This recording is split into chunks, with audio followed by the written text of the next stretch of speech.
people, welcome back. Episode 5 of the Is Yours Gold podcast. And this could be a good episode because that result last night, we got a lot to say. But if you are new around here, make sure to subscribe and like the video if you do go on to enjoy it. Make sure to check out the socials. As always, we're active everywhere: TikTok, Instagram, and X. And of course, here on the YouTube. I'm here, obviously, as always, joined once again with my brother, Aaron. How are you doing, son? I'm not good, man. We've been here before, but we'll get into it, man. How are you? I mean, pretty similar. I wasn't the greatest after the game yesterday. I definitely could have been worse. But I mean, yeah, let's just jump into it. Let's go with the place we need to start with. That lineup. I mean, me and Aaron, I messaged him, I think, probably like 10 minutes after the lineup came out. And I'm just like, what the hell is he thinking? What is he thinking? Because the worst thing is, we actually kind of predicted it in the game beforehand. I mean, in the preview on the last episode, saying that will he go brave enough to put a younger in? Because we were saying he cannot use that midfield again. It doesn't work. What does he do? He uses the midfield again. But yeah, what was your reaction, Aaron? What was your reaction? Yeah, like you said, you messaged me. I was on the train to the pub. I see the lineup, and it zapped the life out of me. Do you understand? It felt like I took a taser to the back. Like I generally, I can't understand it. Like I couldn't understand it, man. The more I think about it, the more it just annoys me. I mean, I think even then, there's so many points that you could go on, but the fact that Trossard starts, that actually shocked me a lot. Out of the people who would have started on that left wing yesterday, sorry, I wouldn't have gone for Trossard. I mean, minimum I would have gone for Martinelli, but I guess in hindsight it might have worked out because obviously Martinelli came off the bench and scored. But it was really, really strange. And I will also get into this later, but me personally, I think the Saliba starting was the wrong decision as well. But you know, listen, we're gonna get into that. But obviously, we had Saliba return in, Saka on the bench. Did you expect that? I didn't expect that. Yeah, I expected Saka to be on the bench. I thought he'd get around 20 minutes. He actually played more than what I thought he would get. Yeah, he played the whole half. Just going back to that lineup, when I saw Trossard start, I mean, how many times do we have to do this, man? Like, we know when he starts, he's just not effective. Like, he's way better off the bench. As Turkish says, he's the best 12th man in the league. When he comes off the bench, he makes an incredible impact, and we saw that in the midweek and in the Champions League, 1 goal, 1 assist. But we can't keep doing this. And then Marino in midfield, we literally said on the last podcast, we do not want to see that again. It just does not work. You cannot have 3 defensive midfielders and expect to score or create any chances. They're all great at controlling the game, but when you're the home side, you need to up it, bro. You need to be on the front foot, take the game by the scruff of the neck and create something. I agree. I agree. I mean, it's just, for me, I'll put it I'll say it how it is. My opinion is that is Arteta's most cowardly starting 11 since he's been a manager at Arsenal. Like, you have the opportunity to, first of all, you need to respond because Liverpool have gone 5 out of 5 now. They've just beat their rivals in Everton, and albeit not the most convincing, none of their wins have been really and truly. However, they're not caring about that, you know, and they're scoring goals. And it's our time to really, when people are doubting their performances, this is where Arsenal should be capitalising and being like, okay, we're going to put the pressure on you now, showing that we are scoring week in, week out, we're keeping clean sheets, we're putting games to bed. Not the fact that we're going into games starting like 3 quote-unquote DMs, which I know that probably isn't the fact, but that's what everyone kind of perceives it as. And the thing that we got to think of as well is that it gives the wrong message to the fans, but it gives the wrong message to the players as well, in my opinion. That if you're seeing that midfield, when you left, look at that bench that we had. We had Martinelli, we had Nwaneri, we had Eze, we had Saka. I'm probably missing out a few more, but I think it was honestly the most cowardly performance from a manager I've seen in a long, long time. And the reaction he made at half time to sub on every single one of those attackers and just throw the kitchen sink at it towards the end. I mean, that for me tells me that he knew he got it wrong in the first half. He fucked it up and was like, "Oh, okay, come on, everyone, get on now." I don't think he wanted to use Saka really and truly, especially not for 45 minutes because he just came back from injury. Yeah, But there's no and way, no way. Yeah, and one thing I think we said last time as well is that we want our Emirates to be a fortress. It's our home. Why are we playing like we're going to hold it out for the first half in such a defensive manner? We should be going out there and starting putting the game at least a couple goals and making them have to chase it. Not like it's just honestly it was the complete wrong approach. And the more I think about it, the more it does annoy me. this is a team that we literally we smoked them 5-1 last season. I don't understand the contrast. I don't understand how you can go from that to this.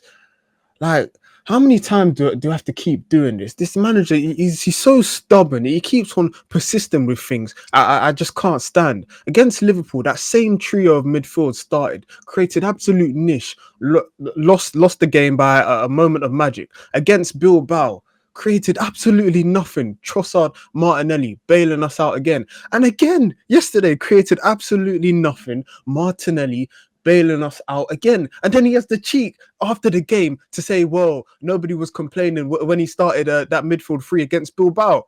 Are you nuts? Are you testing my patience? Listen, I'm telling you, this guy, he's a gift and a curse at the same time. Like, I don't understand. You take us so far, but then you just revert to stupidness. I keep seeing this guy do nonsense time and time again. Bro, why did you sign Eze? Seriously, why did you actually sign Eze? For him to be on the bench in our biggest home game yet? What are you actually thinking? Oh my God. I agree. It's just so stupid and it's just so dumb. I wouldn't have, and that comment I agree with that what he said is such arrogance, which is, from my opinion, is unwarranted. And it's the one thing that people dislike about Arteta is the fact that sometimes he has such belief in his decisions when they are categorically wrong, and you can see that he even believes that because otherwise, if he thought that was the midfield that was going to win the game, he wouldn't have changed it up 45 minutes in. So I don't believe him for a second thinking that he went out there and think it was the one that was going to win us the game. It probably was one that he thought might not lose us the game, but not win us the game, 100%. This is what the one thing I don't like about this manager is that he's so stubborn, and just put your hands up and just say you got it wrong. Do you understand? Like, just admit you got it wrong. I've seen this brother do things like this for too long, man. First off, the Havertz gimmick. Let's not forget that whole first period when we signed him, these first 6 months in midfield, that was a flop. And he kept on persisting with that. Don't get me started with Thomas Partey at right back. The guy's hamstring has teared off the bone. He's pushing him back onto the field. Zinchenko at left back, getting skinned week in, week out. He still starts him at left back. Eddie has a backup striker for 10 years. He's a backup striker for as long as I've had a beard, bruv. And oh my God. And he still persisted with it, him and Lacazette up top. Brother, I can't do it now. And bro, if he doesn't win this season with this squad, that's it for me. I'm done. Last season, I gave him the benefit of the doubt because I actually thought he did well with the amount of injuries we had. But this season, that is it. If I don't see the goods, I'm done. I'm done. Can't blame you there. Cannot blame you there. It was, yeah. And even individually, I want to talk about some individual performances. Personally, I think Saliba starting was a horror decision. I might be alone on this, but especially on the goal, I was so annoyed at that goal. Like, when I look back at it, to be able to allow Haaland A to run into space, but B, I feel like they're backing off of him and just not wanting to make a challenge it at all. Like, they really did fear him when he was through on goal. Like, Saliba was like just aura farming, watching him run through and just dancing, doing a little shimmy, like we're back in the French national team. I don't know what he actually is doing. He needs to go and hit it. And that is the top goal scorer. He is the most clinical guy I've seen in years in this league. And you're gonna let him run through 1-on-1. I didn't doubt for a second he was gonna miss it. And take such an early lead. It had to be Haaland as well. He always scores against us. I mean, even we did say it. But in my opinion, Mosquera had to start. You could see Saliba, especially to begin with, wasn't fit. Or wasn't fresh, I have to say. He probably was fit, but he wasn't the sharpest he could have been because he hasn't played for that long. So, honestly, I think he should have started Mosquera. But ultimately, yeah, he's the gaffer, innit? At the end of the day, like you said, he's the gaffer. He sees the guys week in, week out in training. I thought Saliba starting I didn't have an issue with that, in my opinion. Like, I'd be lying if I said I had an issue with it. When I saw him in the lineup, I was happy. Either way, Saliba and Mosquera, I was happy. But you are the gaffer. You see the guys. You know the level of fitness they're at. And I'm not even going to blame Saliba for that goal. I just think it was just terrible defending all round. Do you understand? The ball's bouncing, pinging up. You got Zubamendi headering it just straight back into them. Gabriel tries to get tight on Haaland, gets nowhere near the ball, misses it completely when he tries to win it back, then leaves a massive space. Then it's a 2-on-2. Saliba is caught in between two minds. Do you go to Reinders? Do you go to Haaland? Make a flipping decision, yeah? And stop being like Van Dijk trying to aura farm. Like you said, you got the highest scoring striker in the league. This guy is breaking records year in, year out. Mark him. Leave Reinders with the ball. Listen, have faith in Raya. I'd rather listen. I've seen Reinders miss chances since he's been here in Man City. I've seen him miss some good chances. I'd rather leave him open than Erling Haaland. Zubamendi on the goal is nowhere near as well. So I think it's Saliba, Gabriel, and Zubamendi. Whole three of them just rubbish on that goal, man. I think that's completely fair. And just on some other performances, I think the midfield, we know how we all disagree on how much he chose midfield, but even then, if you just look at it like factually, creativity wise, they had nothing. I mean, to think that he thinks that any of them can create chances, I think is baffling. All of them go sideways, all of them, or backwards. None of them drive with the ball, apart from Rice from time to time. But I just don't have a clue. Who is creating chances in that midfield? He's just literally praying for the wingers to try and cook up something, which we know in recent seasons they haven't been able to do. Madueke has kind of changed that a little bit, but honestly, it's stupid to me. No creativity in that midfield. I don't know why he went with it, and it's that first half. Honestly, I wanted to gouge my eyes out. It was so bad. Listen, I never knew Mohamed El Neni was still playing for this club. Do you understand? No matter sideways pathways. Shake it, El Neni. They're just sideways. I never knew he was still here. It took me back to the torture days when you had him and Xhaka in a double pivot.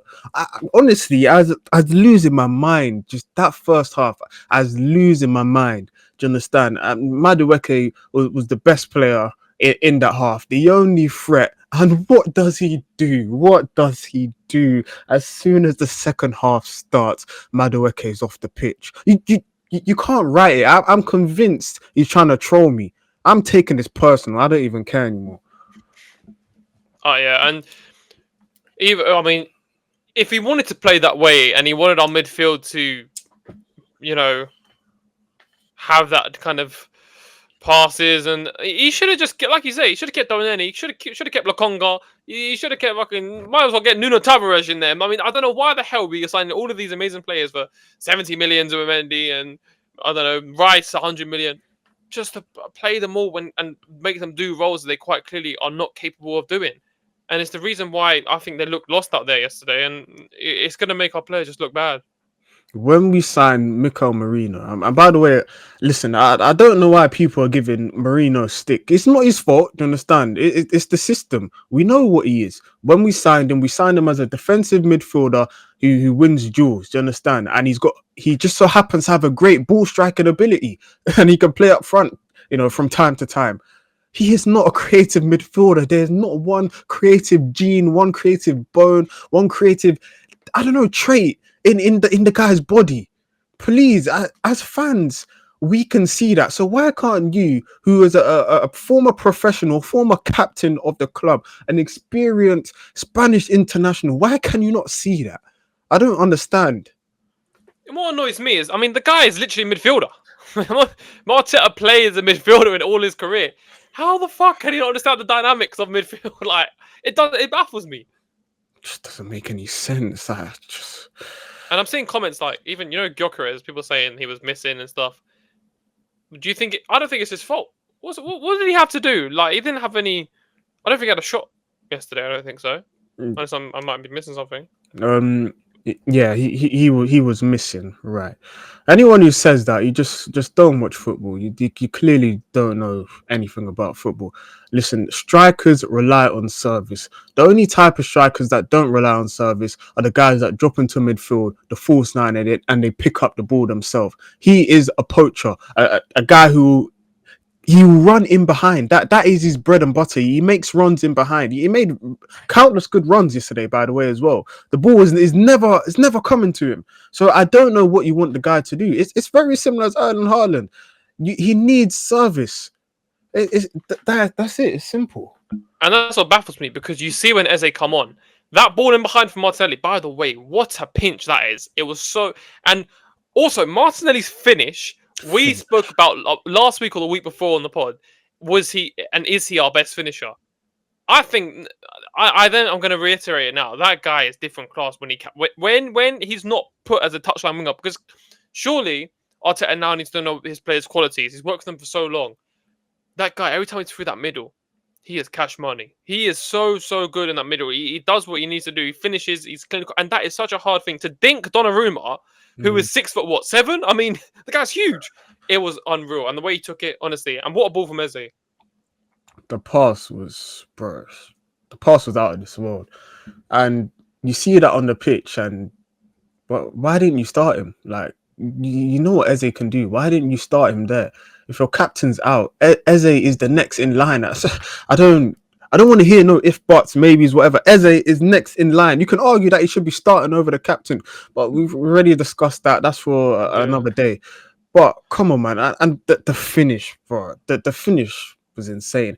I honestly, when I was watching it, because there was a guy sort of in front of me in the screen, like I thought it was like a deflection or whatever. But then I see the replay back and I realized that was a finish. Like crazy. I thought it was offside at first. So when he did score, I didn't celebrate. Everyone was celebrating around me. I thought, oh, I need to relax, because I actually have a bad feeling about this. But he timed it so well, both Eze and Martinelli. And that, like you say, does prove why the hell wasn't he starting? Because Gyokeres needs that service. That is what Gyokeres needs, because he does make those kind of runs. It's just he's never found, because it just goes like you say, it goes sideways, backwards. But yeah, honestly, just if that for me just proves that he kind of just knew he fucked up, and as they bailed him out. But one thing I did want to say as well is, at one time on the pitch, we had, and I might be missing someone else out here, but I'm pretty sure Martinelli, Gyokeres, Saka, Eze, Nwaneri, Zubimendi. Why in God's green earth is it that just shows he's gone for there's what 5 different creators or 4 different creators, a striker, and that for me just tells me that guy shit himself, man. He was subbing off fullbacks for midfielders for wingers. So I promise you, and I mean, even the whole thing with Pep and how much he went for, like, what, a 5-4-1, that was something I don't think I'm ever going to see again. But honestly, it just proves to me once again that he just really did. He messed up the game plan and went for panic and started throwing all the youngsters on finally. And that's what he always does when we're losing. He then puts them into the deep end and expects them to just carve out something magic. Luckily, Eze did and Martinelli did this time. But whether or not that happened next week against Newcastle, that'll be another thing. I mean, it's ridiculous. Honestly, seeing Pep like go so ultra defensive, bro, I've never seen that in my entire life. Pep, is a mastermind, and the last thing I think he'd do is go defensive. Usually, defense is possession. Do you understand? Or possession, sorry, is defense to Pep. The guy defends by just keeping the ball retention. That's literally it. So the fact that this guy, like, he subbed off Haaland for, who was it? What's that midfielder's name? Oh, Nico? Is it Nico? Yeah. Gonzalez. Gonzalez, yeah. And bro, there was like 10 men at the back. Like, oh my gosh, I never expected that, but we just couldn't break them down. Apart from that one chance where we scored, we didn't have a clue. I think we had like 66% possession. We had like 1 XG to their 0.9s. We just didn't have a clue, to be honest. And this is what happens when you start the game like that. If had we started and Martinelli was starting, we started on the front foot, on fire, Emirates, kicking, it's electric. It's a different game. 100%. I think it's hilarious how the narrative changes within a year as well. Remember when we went to City, and they got a last minute winner in the 2-2. All of a sudden, that was, Arsenal. They parked the bus. How embarrassing! By the way, we were at 10 men. Don't ever forget that, and we had to sit 10 men in for a whole half of football. City did this. 11 men. Some quality players. Like, it's not like they had loads of players out. Rodri was there. They had, like you say, Reinders, and they brought off Haaland in the 60th minute. I mean, and all of a sudden it's Arsenal celebrating a draw. I mean, that was never the case when it was. Honestly, I hate the narratives that get spun on Arsenal sometimes. I think it's so personal and so directed and so targeted, but I think a lot of people just do it for clicks. So I'm going to try not to speak about that too much, but it does just annoy me. No, it annoys me, but against Arsenal, we get treated differently, and it's just the truth. Like, even the commentary, Gary Neville, it's just rage bait. It just has to be. You understand? I'm telling you. But you listen. We tried to win the game. There's no doubt about it. Look how much possession we had. We tried. Even when City scored, we were on the front foot. Like, their goals sort of just came out of nowhere. We literally had the ball. It's popped to about in midfield. Then we're on a break. It's perfectly executed, and they score. And it's terrible defending. But we tried to win the game. But the manager didn't try to win the game. The players did. Yeah. Well, we're gonna move on. Unless you have anything else to comment on from the game, mainly. No, I'm done. So I think the main thing here now is we are officially 5 games into the Premier League season. And I just want to go through some stats quick. So out of the past 3-4 seasons, so all the seasons that we've actually been in the title run in, this is our worst start. So 22-23, 5 wins out of 5, 15 points. Well, I mean, what a time, man! What a time! That when I think about that, the pink kit, it was I'd love in life. Next season, 23-24, 13 points. Drop points at Fulham. In the 2-2, apart from that, 5 wins. Then 24-25, 11 points. 2 times we slipped up. Once against Brighton and once against Manchester City. This time, 10 points. 1 loss, 1 draw, 3 wins. Obviously, the loss at Liverpool and the draw here at City. You could take it like this. You could take it as, compared to all of those other times, this is the only time, apart from last year, where a similar result happened, where we have played 2 of the big title rivals in the past common years, so Manchester City and Liverpool. So that might explain why we have had such a poor start on paper. But I do kind of think it gets dangerous when it does the season's already set up like this, because we are already 5 points behind Liverpool. By the time this happened last year, it was November. So it's not a good look. It's not a good start, and you could either account that to how good Liverpool have been or how ineffective we have been at times. But regardless, the table doesn't lie. The table doesn't lie. That's a really, really good point you're pointing out there. 5 points behind at this stage of the season. It's not looking good. One bad result against Newcastle, and I'm starting to get worried. I'll be very, very honest. If we lose that Newcastle game and Liverpool win, I'm starting to get worried. You understand? But the thing is, it's kind of crazy to me because I feel like this is the most confident I've been in terms of the actual squad that we have. Like, even 22-23, yeah, we got a crazy start, but I actually believe with the players we have, we can do something. It just if the manager lets the shackles off, let's see if he's gonna be brave. Surely he has to learn his lesson, but we keep saying that. Surely he has to learn. Surely he has to just learn, bro. Just learn and just do. That's it. I agree. I think it's ridiculous. I mean, and the thing is that the weight of that game next week against Newcastle, we will talk that after the Port Vale game, so we'll have a preview on that after that. But I mean, the weight on that is so huge, and in my opinion, I don't know if it'll even change up because we're away from home. Some people would argue that if he did go for that rigid approach, it would be more justified in this game. So he might play on that and not try and risk it up. But regardless, like I say, we'll leave that for next week. One thing I did want to talk about is just the comparison for Liverpool for their current, obviously, their fixtures or their results in the Premier League. They've obviously the Bournemouth 4-2. Not the greatest result, but I mean to the bottom of the 2-0 up 2-0 lead and then bang it another two goals to win the game shows good character. Same with the Newcastle result, bottled another 2-0 lead, still went out their way to score a 97-minute winner. Arsenal kind of didn't play well, got the win. Burnley, once again, were knocking on the door for 90 minutes straight, 90 like last minute penalty by Mohamed Salah to kill us. And then Everton, I think a better game from them personally. That first half they played really, really well. Second half, once again, they just fall off. It's that 2-0 lead for some reason. They always get a bit shaky. But my overall thoughts about Liverpool, I think their defense have been poor. I think that all of like their signings have been immense, apart from I'd say Verts out of all. I don't think I'm not going to include Salah in that Isak in that conversation because I think he hasn't had a really chance to flourish. And although Gyokeres has had a few slippy moments, I think he's picked himself up in the past couple of games. But I think Ekitike. I saw someone on Twitter saying that Arsenal fans will tell you that Ekitike won't be perfect in their system. I don't know who's saying that. I would take Ekitike all day long. I mean, that guy is a proper. I think he would slip right in, especially the way we play. It's just, but yeah, it's just starting slow, but still contributing, still winning. Whoever said that about Ekitike, I don't know what they're talking about. I think he would suit our system to a T. The thing is, he can drop into the midfield and he can play the ball. He could dribble the ball. He's got good movement. He's pretty much everything we need.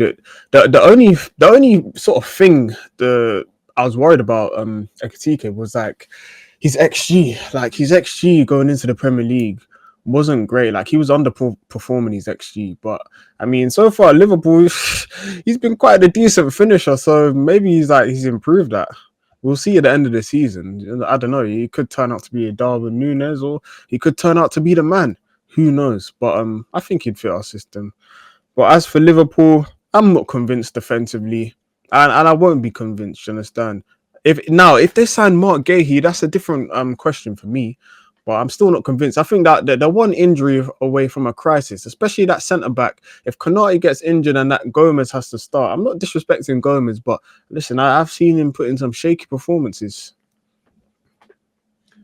Yep, totally agree, and that is all. I mean, that's the margins of them, whether or not they will continue their form or not. However, yeah, they're looking good, and it's looking long if they continue to pick up points at very, very tough grounds. They've already been to St. James's Park. They've already played us, and who knows what happens. I think they have Man United soon, so it's going to be another 3 points looking like. But apart from that, I did want to go over some pros and cons that we've learned so far this season, especially in the Premier League. Me personally, I just wanted to say that first of all, the defense overall, the defense have been near perfect. I think the game, obviously, the goal against City was the one that really annoyed me. That's the first time I've looked at the defense and thought, you shouldn't have conceded that. That was silly. But overall, 3 out of 5 clean sheets, 1 goal conceded to a spectacular free kick, one we won't see for a long, long time. I think all of our signings have looked good. Eze's got 2 assists already. Gyokeres 3 goals. Zubimendi 2 goals. Madueke's impressed. Needs to find that end product.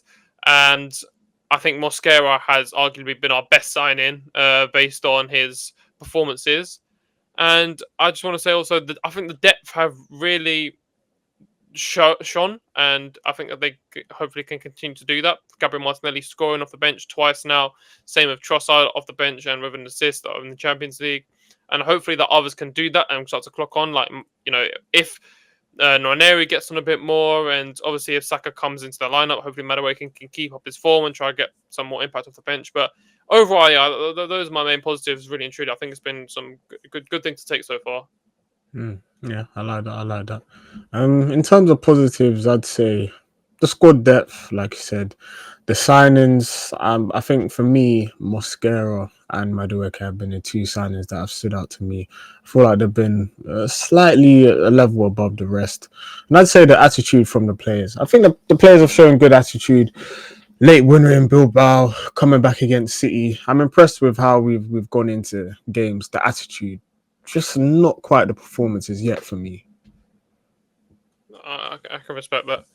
A couple of things I did want to go over about cons so far. I think bravery in big matches, both sometimes not only just the manager. I think the manager's a massive part of it, but also the players. I think the players sometimes have to look at themselves and think, I've got to take this game by the scruff of the neck sometimes, and don't shy away, because We want to go chase a league. Remember, we have not earned a right. We have to go take it from someone else. Liverpool. We have to take them from winning it back to back because that's what they're gonna do. So I think they need to just have that real desire to go and do it themselves, and also creativity issues in tough scenarios against low blocks. Sometimes when we're up against it, we really just find no real, I don't know, answer. And also one thing I want to highlight is our corners. Are they getting sussed out? Past 3 to 4 games, it's been a bit Like deliveries have been awful, in my opinion. I mean, some of them have been front post and cleared away with the first man. I think I can take some of the one at City with a pinch of salt because obviously Donnarumma and he's a bloody monster. And my last point is our best 11. We don't know it. And I think while that is not a fault of anyone yet because of the injuries, I think it's something we do need to start to figure out, especially when we come into the Christmas time. That's one thing that we want to get some consistency of the people playing week in, week out, and start developing those connections between the players, because we can't forget that these players have only played with each other for a few times. So many new signings, so many new faces. That might be a reason why we started off a bit slowly, but regardless, that's me. A really good point, sir. Yeah, I don't really have that many points on negativity. I'm trying not to be too negative, but for me, it's just, I think the major point I have is risk. I just think we're way too conservative, man. We just don't want to take risk. Even when the midfield have the ball, it's just sideways, and we need to be more direct. Like, just take a risk. It's like we don't. It seems like the players don't trust in one another. Just trust in your defense. Just play that ball, play that through ball. Try and make a line breaking pass. Like, just risk. Like you said, the set pieces. I think we've been sussed out. I think Nicholas Yova, bro, you need to cook up something else. Because not gonna lie, I haven't seen the camera on your face for a long time now, man. You're starting to become a bit irrelevant. So you need to cook up something fast, man. Seriously. Better get on that training ground. Yeah, I'm trying to think of anything else. For me, it's mainly risk and bravery. We just need to step it up. You know what it is, yeah? It's a mentality thing. And listen, a lot of Man City fans have criticised Arsenal for it, and rightly so. We lack the mentality to win these big major trophies. Sometimes we need to think like we went on a crazy run, only missed out on the league, do you understand? By 2 points. Turn a draw into a win, and we're winning on goal difference. It's like sometimes we forget who we are. We need more inner belief.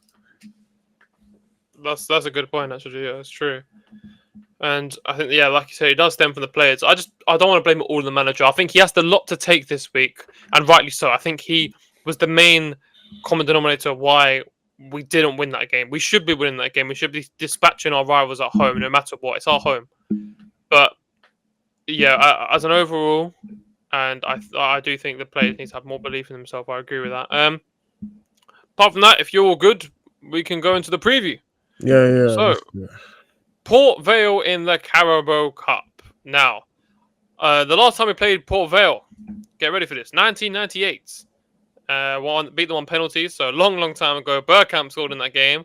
And luckily enough, that season we won the FA Cup. So maybe it's a good sign. If we beat them here, might go on to win the Carabao Cup. Who knows? So I think we both agree, and probably a lot of the fan base do agree, that we want to take this competition seriously. Yeah. We don't want to start throwing away cups that we've done in the past. They're currently 19th in League One. They start the season with 3 L's and have just got back to winning ways twice. So currently got 2 wins, 3 losses. So they're on a decent form now. Got back to winning ways. Now, I want to ask you, who starts? Who starts? For me, it's a total shake-up, to be honest. No disrespect to Port Vale, but I want a lot of changes. We need to see Kepa in goal. I haven't seen that guy since pre-season. Does he still have a role at the club? I don't even know. Is he at the club? Serious question. For me, Mascara, he's got to start. Hincapié, debut. I will be there. Lewis Skelly, he needs to get some minutes, man. Otherwise, this guy's going to go stale. Ben White, he must start. Norgard must start. Marino, again, he's going to start. Ethan Wanyeri, like this guy, the whole point why we gave him that 5-year contract, we promised this guy he'd have a role, especially starting in a more central position. I haven't seen that guy play centrally at all. It's almost, I feel bad for the guy. It's like he's been lied to, but he needs to start. Martinelli, I want to see Downman and Trossard. That's my team. We've got an almost identical team, and I think the only change that I have from you is I've got Eze instead of Marino, because I'm thinking of the manager's perspective here.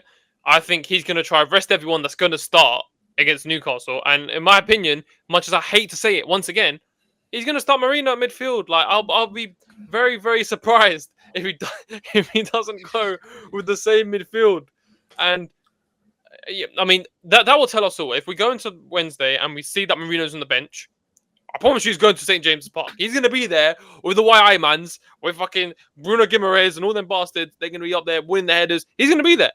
And if Eze's starting, I think then, well if Eze's on the bench, well then, and Marino is starting, then yeah, I think it'll be the other way around. But I can't see it. But as for the other points, yeah, all agree with you. Ben White, I want him to just get some minutes because bro, Ben White used to be one of my favorite players, and just haven't seen him for a while because credit to Timber, but he needs to get some minutes. Same with MLS. I think MLS is just he must feel quite left out. He hasn't got any minutes really and truly for the first 5 games, and same thing with Nwaneri. I do agree. He's kind of might have been lied to a little, but we need to really play him because when he does play, bro, that guy's a baller. The thing is with MLS, like, yeah, no, he must feel upset, but you can't even lie. Calafiori's been balling out this season. I'll be honest. The guy's been immense. Like, that's true, yeah. So that one, you can't even. I feel sorry for Skelly, but even if Skelly's honest, he knows deep down Calafiori, bro, he's been balling out. But yeah, Ben White, bro, this guy with Saka on the overlap, that was 22-23. That was sensational. And ever since his knee injury, he's sort of been just sort of struggling for fitness. He'll play one game, and then his knee's getting all messed up again. He's out for 4 weeks, and he's sitting on the bench because he's not fully fit to start. And like you said, Timber has been exceptional. Hasn't really put a foot wrong. But I'd like to see Dalman again. I know he got some minutes for the under-21s a couple of days ago. I think he actually scored as well. So yeah, it was a great game. Yeah, he's been playing very, very well. I need to see Ethan on the pitch, man. Like, we've promised him a new contract. Like, what are we doing? Like, are we trying to kill his confidence or get him starting now? Gosh. Yeah, I'll be happy with that 11. Honestly, we've got the same as your Henkapié as well. I'm excited to see him start. And Kepa, yeah, see if he's alive. But yeah, same front three as well. Hopefully, Martinelli can keep bagging those goals as well. Because if you get used to scoring, I just hope it will be a matter of habit, and we can see him back to his best, man. I don't think anyone wants. I mean, even then, we actually do want to bring this up. The clip that went around of us talking about Martinelli, should he start against Man City? There were a few comments there calling us, "Oh, this is why we're delusional." Now what? Now what? Come off the bench, scored again. He deserves his place. Hold that. Hopefully he can keep up, man, because none of us, not a single one of us, want him to do bad. I mean, we've all have a good soft spot for Martinelli because joined us at such a young age. He really has blossomed into a man. If you look at the old clips of him when he signed, he's such a different player. And yeah, we all just want him to succeed, man. He's a great player. Really does love the club, and yeah, hopefully he can continue. Listen, guys were calling us delusional about, us saying we're going to start Martinelli. Well, who's delusional now? Look now. I'd like to see those same guys in the comments comment on our next TikTok video. What do you have to say for yourself now? At the end of the day, if that guy started on the left wing and Eze was in the midfield, I'm telling you, we win that match. I don't care what anyone says. We're winning that match. I agree. It's small little changes we needed. But regardless, predictions. Here we go. Last week 0.21. Aaron went for 2-1. I went for 3-1. I'm not joking. On the day of yesterday on the morning, I was thinking about predictions. I thought I should have gone 1-0. I'm not feeling that confident today. And now look, I'm a joke, man. So now I'm gonna go straight for it. 3-0. That's what I'm going for. No, don't lie. Don't. I was gonna do that. I was going for 3-0. Get out of it. 3-0. You know what? Poor Val. Oh, that's just. Because if we go the same, the points difference is gonna be like just The same, yeah. The thing is, when we ain't conceding, that's the actual thing. We're not gonna I don't concede. think, yeah. Um, can we get 4? If he starts that defensive midfield trio, we ain't getting 4. And it's an 8 p.m. kickoff as well. 3-0. I know we're gonna win 3-0. That's the worst thing. I'm gonna say, it's 4-0. Nah, he's gone for the 4. He's gone for it. I know we're winning 3-0 as well. That's the thing. I know it's gonna be 3. Well, But have a look. 4 is 4 is. I know, I'm considering maybe if they nick something, because obviously that is a new back line. But the thing is, they're just good enough. They really are just good enough. And yeah, I don't know, Ultra for free. But however, people, that is all for us to say. Unless you got any more to comment, Mister Abuzi. Yeah, make sure you follow all our channels: TikTok, Instagram, Twitter, YouTube, wherever people. Check that out in the description, and our personal channels as well. And just be back for the next episode, because Newcastle preview. Ooh, that's gonna be a tough game. That's gonna be something, yeah. But yeah, people, we'll be back to you. So the game plays Wednesday. We'll probably be back to you around Thursday or Friday. Yeah.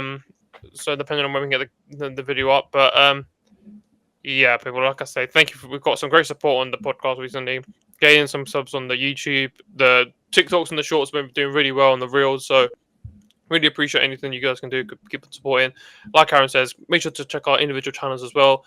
ABZ and either Harry2, Realmate Show. You know where I'm at as well. All of our links in the description. Graphics and all of our socials are active as always, so keep up to date on them. And other than that, thank you all very much for watching this episode of the Issues God podcast. We'll see you on the next one very, very soon. Have a good evening. Peace.